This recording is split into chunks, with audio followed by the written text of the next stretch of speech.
Every day is upside down day in Soundschi land.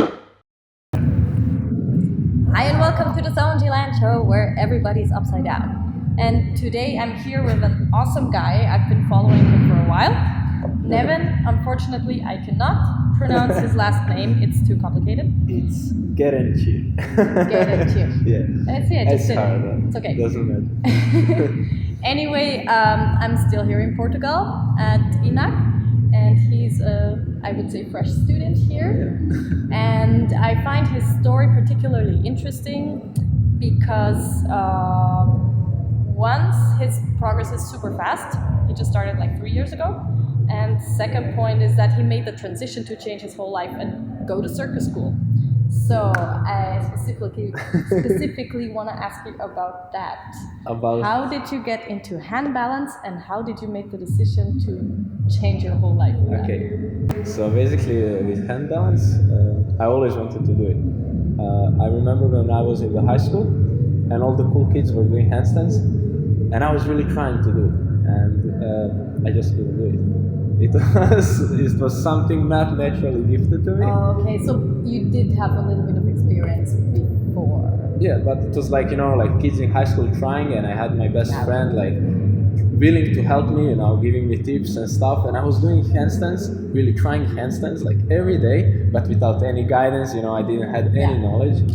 And I was trying it every day, and obviously I didn't do it, like even in the high school. So I really didn't do it. After 3 months or so, I gave up. So, and after that, I started doing parkour. It really helped me because, for example, the parkour that I got into was more like a discipline. And the community was really important for me. It helped me a lot to grow because, like, since I was 16, I started going from Croatia to Serbia, met a lot of good friends, and learned a lot about discipline. Like discipline, for example, like now I don't find it so good, but when we were training, we were doing like 1,000 repetitions of same jump. Wow. So for example, if you get the same jump at a height, you're not afraid. And it's not just about this, but we also had a lot of mental challenges, had a lot of plays, but it was like never give up. You need to do it, you need to find a way. So, and also like regarding like life itself, it also helped me because the parkour community really taught me like how to share, how to make similar experiences, how to share life. Because if you are in parkour community and you don't have a place to sleep, you just contact somebody, hey man, like even if you don't know him, your friends know him, and like, hey man, can I crash at your place? Like I'm coming here.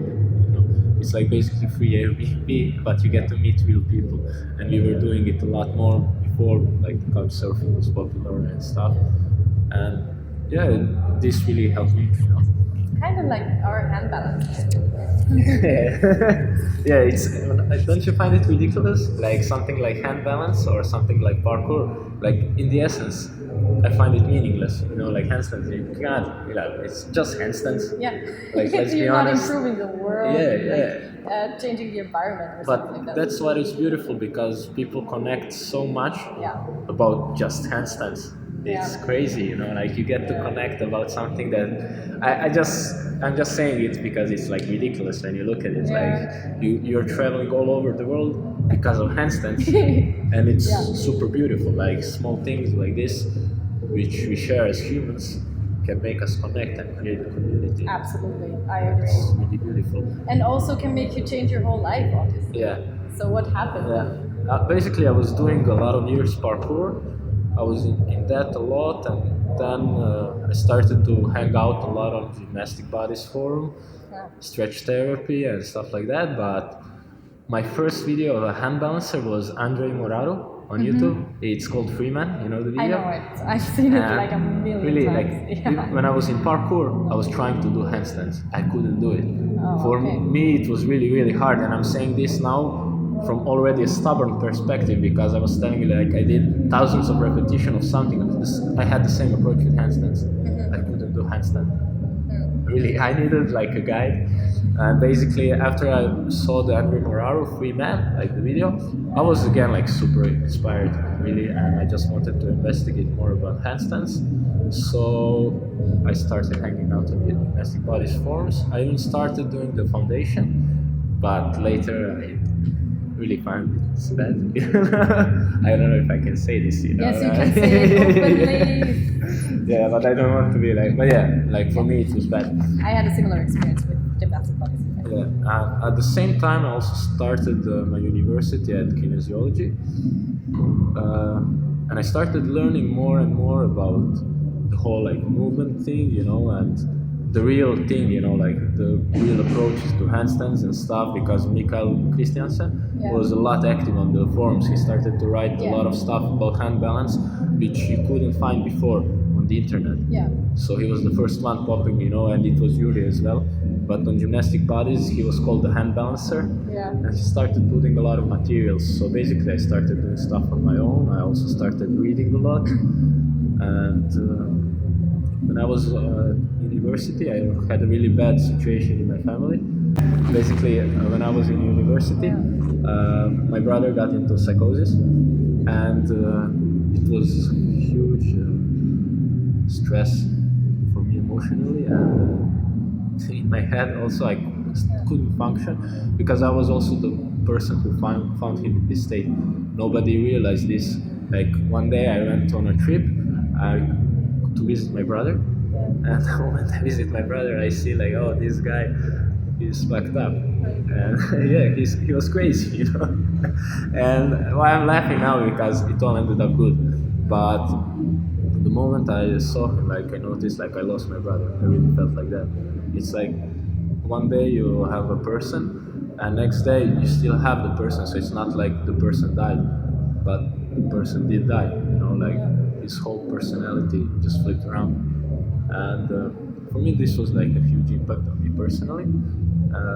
I couldn't focus on anything. I also got in a huge depression. But when I say depression, I don't mean like, you know, like stupid depression. I was really like even diagnosed by depression. I got the pills and everything, blah blah blah. I didn't want to take them. I told my psychiatrist, I'm not going to take this stuff. I want to learn how to function with myself properly and how to deal with all of this, you know. But I ended up in such a bad state that I developed a phobia from people. So now I'm sitting and talking to you. I couldn't watch other people's faces. I couldn't go out, really. It was a paralyzed situation. So, for example, I needed to quit college because I couldn't be in a room with so much people. It was really insane. I got fucked up, really. Like, and I thought the process would really like never change. And the only thing, this can be like dramatic, but this is real truth, because the only time like when I could be myself was when I was doing handstands. And now when I understand it, it's because it's body-mind, you know, body-mind training.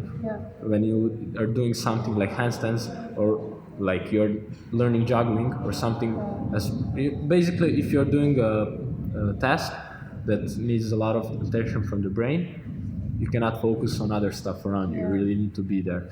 And basically I started to be obsessed about handstands. I started to be obsessed about handstands because I wanted to learn how to do a handstand, obviously, but also it was a peace of mind for me. A piece of, how do you say it? A piece of... It was a state of calmness, which I could get into like every day. And basically like every day for 2 hours, I was on my hands, doing a lot of stuff with the wall and everything, but it helped me a lot. And like after 1 year or something like that, this whole, you know, situation got clear. You know, I got to be myself again. But yeah, it was a really hard process, because I was really trying. You know, it's not like I was running away from people. I was really trying to be out with the people and to look at them and even talk to them, but my mind was completely somewhere else. So basically I started going into the same state which I had every day when I arrived home and I see my brother. But like for example, he was really in a bad state. What I mean when I say bad state, like he was taking like 12 pills a day. This guy couldn't sleep normally. Like every day I would wake up at 4 a.m. just to run for him, so he doesn't commit suicide. It was really, really bad. Wow. And after all of that, like when he was continuously dropping with the medications and stuff, basically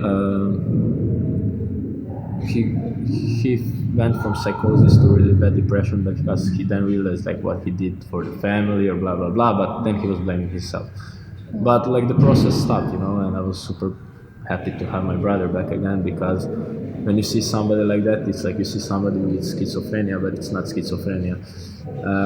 So you don't actually believe the person is going to get back. So it has a lot of impact on your life. For me, it completely demolished me. Even if I was really young, I just started college and everything, and I needed to quit. I needed to find work because I needed to get money for myself to survive. So basically, yeah, I started doing handstands. But Wait, the light just went out. Okay.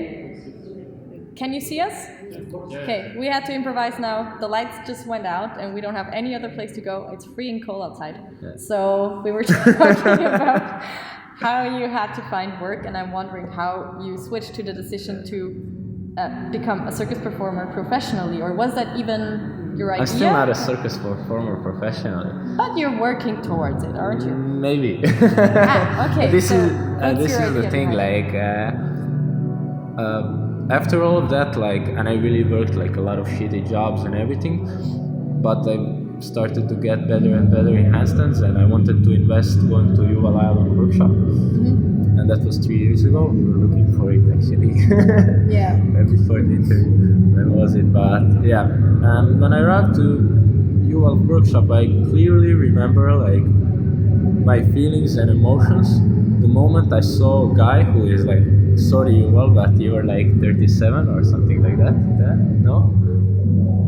I have no idea. I don't know. Okay. Okay. But basically, you see a guy who is not that young, and you see him doing a one-arm press, going into full positions and stuff. Like for me that was just insane. Like obviously I never saw a hand balancer in person. Like I always watch the videos, and then I see Yuval, who is like beast, and that I think that moment completely changed me. Then I was like, at the workshop I already said it, I want to be a hand balancer. Mm-hmm. But at the workshop I couldn't do I could do 30-second handstand, but it was really bad. Yeah. Like Yuval corrected my form, like he told me like this is bad, because I was planching, I was trying to be hollow. But basically already then, like 2 years ago, I noticed like this is something I really like, This is the thing that helps me as a person, I like this type of physical practice. Yeah. It's super interesting for me, it's like another world. And after that I just kept on working like shitty jobs and doing hand balance aside, and even got to a point, a lot of times actually it got to a point where I was working more than 12 hours and I would come home and I still didn't have a gym to train. Like in Croatia, I really remember I have my staircase in one park in Croatia. I would always train there, and after like 13-14 hour shift I would go back home and I would train for 3 hours. And I would repeat the same process, and it usually lasted for like 6 months. Yeah. And I was super obsessed. It was just something I love, Yeah. Like if everything else is shit, like the same mentality of doing 1,000 reps. Yeah, I'm going to do, like 3 hours of handstands, like I'm going to get it, like I like this. And I kept on doing it, and then after some time, while I was applying Yuval, like tools and stuff, I noticed I got to a point where, okay, I need another teacher, Yeah. I need somebody who will show me how to progress more, because I was starting to get like to fingertips, like to 3 finger assisted, but I couldn't get to 1 arm. It was like after 1 year, so I think 2 years ago. Basically, I contacted Mikael, because he started online coaching, and I was one of his first students when he started. And basically I completely fell in love with this guy, because this guy is super friendly. Yeah. The way he was teaching at the beginning is something that I really understand. For example, when he started online coaching, sorry Mikael, but you weren't organized, But this guy still kept on replying on every message. on every call. This guy, we had like 1,000 messages like in a really short period of time. It was insane. This guy really wanted to help me, and first of all, like I fell in love with his approach, because his approach wasn't okay, this needs to be straight, you know, this needs to be like this needs to be like this. Mikael isn't like this. He's this is what he taught me. Yeah, Mm-hmm. like okay, you have a body like this, and you need to learn how to balance with your body like this. Yeah. And everything that sums up to is like Mikael was telling me, like just the time you accumulate being on your hands, and that's it. Like you can do thousands of exercises and everything, but in the end you're just standing on your one arm assisted, you know, like you're doing the work. So it was a really important thing for me to learn, because before that I was really obsessed with the straight line and everything, and then Mikael comes and shows me a different approach, different approach, because he used to be b-boy as well. And when I started, I couldn't touch my toes, you know, like I couldn't squat. I was really super inflexible, so I needed to change all of that. Actually, even Emmett Lewis helped me, like I was telling you before the interview, because even before he started doing online coaching, he was really active on stretch therapy forums. He helped me a lot with my pancake work, ballistic stretching to get the head to toe and everything. But basically, what these two guys helped me is they taught me how to train my body by myself. You know, they gave me the tools, and they explained how to use the tools. You know, and why do the tools work. So basically, I already had a lot of knowledge in me, passed by them, and I started doing more and more stuff by myself. And 1 year before this, it was the beginning of 2018. Okay, so let's kick back a little bit, because I started talking already ahead of myself. While in the process, I was searching for like shitty jobs and everything to survive. I started to work in one bar in my neighborhood, and this is really funny because I was working like in one of the shittiest bars ever, but I had a coffee machine. And the same way I got hooked to handstands, I got hooked to latte art. So really, like even before I got into specialty coffee scene, I was in a shitty bar on a shitty coffee machine trying to do latte art. I don't know why. Maybe it's because it was a trend back there or something, but I got super obsessed by latte art. But this thing also helped me push forward, because I never wanted to be in this state, like working in a shitty bar, you know, like trying to survive, and I really don't want to do this. I don't want to keep surviving with my life. And basically I gotten pretty good at it. And then I applied to one of the Croatian most famous coffee roasteries. It's called Cogito. And I went there with super high expectations, but it was still really good, because they gave me opportunity to see like specialty coffee scene, you know, to become a barista and everything. But it was really bloody work, you know, really. When I look at it, I gave a lot and I didn't gain much. Actually, in the end, I also felt like I was being used, because I have this motivation inside of me, you know. So basically, I really have huge goals, you know. And people, if you meet the wrong people, they can abuse this. You know, they can really abuse this, especially like bosses and stuff. But I learned the lesson, and really big important lesson is it also comes with the handstands and your physical practice, but it also comes in your private life. Basically, if you are doing smart and good work, and if you're not getting enough, then you need to change something. You either need to change your job, or you need to change the way you work, but this is not good. You mean if you're not satisfied with it? No, not satisfied. If you're not getting paid enough or something like that. If you are working too much. If you are, for example, training for handstand, but you don't have the methods, and you're training like fucking crazy maniac, and you're not getting the handstand, dude, you're doing something wrong. It's not about hard work. It's not about pain, like no pain, no gain. You know, for me, that's the most stupidest quote, because I've been there, really, and I see a lot of people in Croatia believe in this mentality, and they're getting abused all of the time, you know, by their bosses, by everything. Like people in a relationship suffer from that. People in normal, regular life suffer from that, because people think like, okay, if I work hard, like suddenly something will appear from the sky, and they think they have to suffer for it, because otherwise they don't. It's super bad way of thinking, and I was in that. But I really, like, I noticed this at the beginning, and this is the thing, like, don't be don't be a victim of false philosophies. Don't be a victim of the age of misinformation. Yeah. You know, you really need to check who are you listening to, like who are you working for. You know, you really need to be aware of everything around you. And so what is so what is your mentality? my mentality. Yeah. What do you mean? My Like mentality if you would say be don't smart let that- work. Yeah. Hard work, but smart work. You know, like you give all of yourself, but also, you know, be aware that one day you need to reap the rewards. Otherwise, it doesn't make sense. And it's not about money. You know, it's like about people that will appreciate you. Because, for example, when I got out of that roastery, I was like, I'm never going to be in specialty coffee again. Really, even though this, I'm really telling you, this roastery, I don't want to name it. Maybe I named it already, but Did. yeah. Okay, but the thing is, it's super famous at this moment, and it's getting across whole Europe.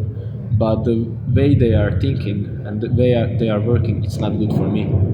You know, maybe for somebody else it's good, but for me that's a false philosophy. I don't want to live or work by that approach. You know, so confidence in yourself and being honest with yourself.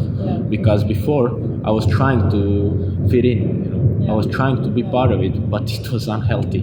I'm really telling you, it was unhealthy to work for so much, give up so much of myself. You know, that at one point I couldn't even train because I was really working a lot. Like I was there day and night doing the papers and everything. It got really crazy. But now, like I arrived to Porto and I meet this guy. His name is Paulo Gufets. He used to be owner of Butcher's Coffee in Belgium. The place got an award as the best coffee concept there. This guy totally understands me. This guy is similar like me. This guy is about super hard work but super smart work, you know.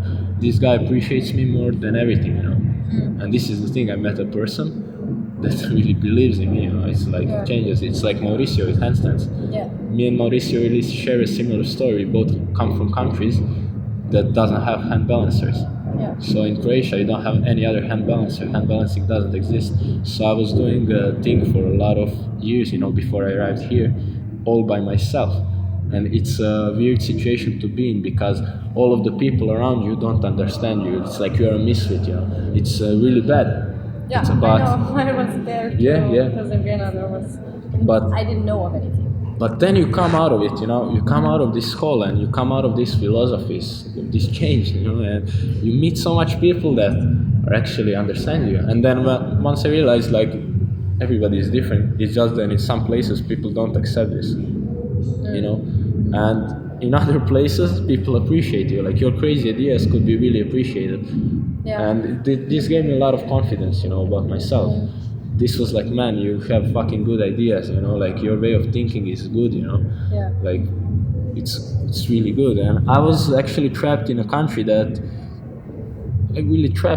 because like the way of surviving life is really the way of life there. And I just couldn't fit in. Really, I felt bad if I do any other job, you know, if I go to this place trying to talk to these people, like I couldn't fit in. I really had this problem, you know, I felt so lonely. It was crazy, but it also like toughened me up because I was aware of this.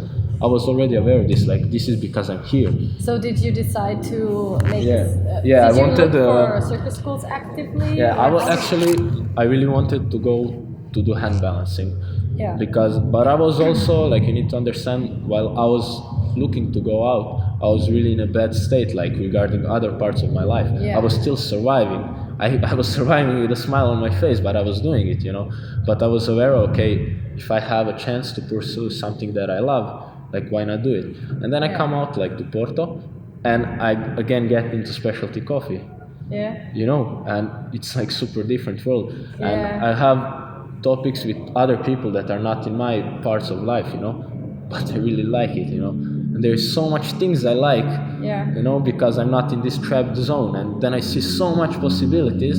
So now I would say like hand balance helped me to develop my life, you know. It's not about like you're becoming a circus performer. It's just that hand balance for somebody, it can be somebody else. But hand balance was for me something that helped me to manage to go out of the place where I didn't want to be. No, it managed to. So relate to that. And it was it's really really important, no. And that's why I say, you know, like hand balance are meaningless in the end. Yeah, I mean, they are but not, but it's such a big thing. but it's a part of me. For example, I'm fully sure that I will do hand balance for the rest of my life because it's not even emotional anymore. Yeah. I don't have to be motivated. It's the same way I eat breakfast every day. I will do hand balance every day. It's part of you. Yeah, it became a part of me because I was doing it already for so much. I mean, 3 years for me it's not so much. Yeah. But the moment I'm saying this, I know that I'm going to be stuck in this hand balance thing forever, because after 10 years I will say, oh, it passed so quickly, it's 10 years. So how has the circus school, how is the training? So actually I was thinking about going to DOH or INAC, but INAC had open applications, and because of Mauricio, actually he's the person that helped me come here, because Mauricio was also one of these people that helped me, like, man, you need to go out of your country, Yeah. And he did the same. He was in Costa Rica, he was a hand balancer, but this guy is one of the best in the world right now.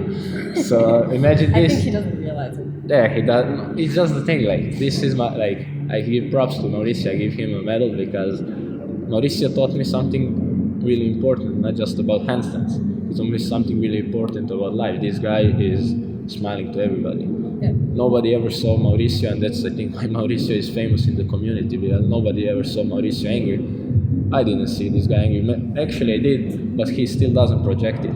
He's not, like, he's super generous, super humble, and that's what I think it's really, really important, Nothing else matters. If you can connect with the people, you can do everything. And that's, like, for example, Mauricio helped me a lot to come here, So was it your aim to work with him? Actually, yeah. I've always wanted a teacher, now I have it. And this is really good, but also about, like, for example, everybody who wants to go into circus school needs to be aware of one thing. A lot of things you will need to do because it's a school. Even if you like it or you don't like it, even if you find them that they are meaningless, you still need to do it. It's a school.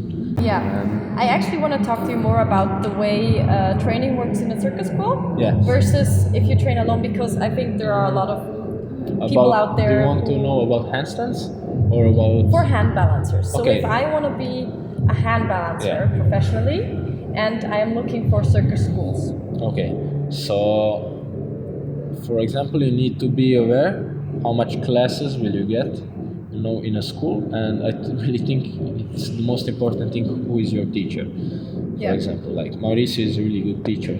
There is no doubts in that. Like, that's really, like, the thing that keeps me here. I agree. Yeah. And regarding handstands, if you want to be a hand balancer, is good, but it's also a thing, like, if you're in circus school, you're learning about circus.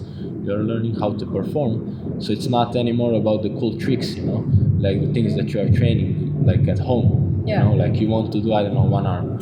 In a circus, you need to learn how to present it. And for me, that's also something new. And I'm, like, in the debate, do I really want to do this, or I just want to do handstand as my craft, and keep it for myself. And personally, I don't find anything bad with that. But there is also one thing that Mauricio told me, because we had this topic, and this is something I learned, and actually something I knew, I just wasn't thinking about it this way. But if you never perform and you don't experience this, how can you be sure, like, that you don't want this? Don't want it? Yeah. So it's a tricky question, It's something that I'm still discovering, but that's why I'm not acting based on my emotions. I'm just giving it time, to see what happens. And actually, I'm in the process of creating right now something, just to experience it, just to feel something. Cool. But for handstands, I think it's much better than to be at home, because you have a teacher who is, like, 10 times better than you, went through the whole process. If you want to teach handstands, you need to go through the process, because you get to know all of the sensations. When you see somebody, you can already project it in yourself and feel it, what this person is doing wrong. So basically, you have a teacher who can constantly point out your mistakes, and you don't learn how to do something in a bad way and then you need to fix it. You are constantly learning something in a good way. So, like, what is it like with the load? Because you don't only have hand balance classes. Well, actually, you saw my work today. I think today I was. But I just want to tell everybody else, so they have an idea of what you're actually doing. So you have acrobatics, you have contemporary dance, you have ballet, you have trampoline, you have, what else do you have? I have circus laboratory. Laboratory and, like, I don't know. I really, interpretation. Interpretation. And I think we forgot something, but So if it's a lot of yeah. So people need to be things. aware of this. If you don't have your specialization, which happened to me like at the beginning of these 3 months before, basically it's really hard to do handstands because you're going to be demolished. You're going to be really demolished. Like I was managing to do it, but then I got injured. I think because of that, because I was trying to do something and my workload was already completely high. But for example, today I had contemporary dance, 3 hours. Then we had a break. Then I had acrobatics for 1.5 hours, and then I had ballet for 1.5 hours. Then we did stretching, and then I went to train 3 more hours handstand or 2 more hours because I actually stopped because it was a bad day. But I'm managing to do it, you know. Like, but it's hard. Yeah, it's not but easy. I can see.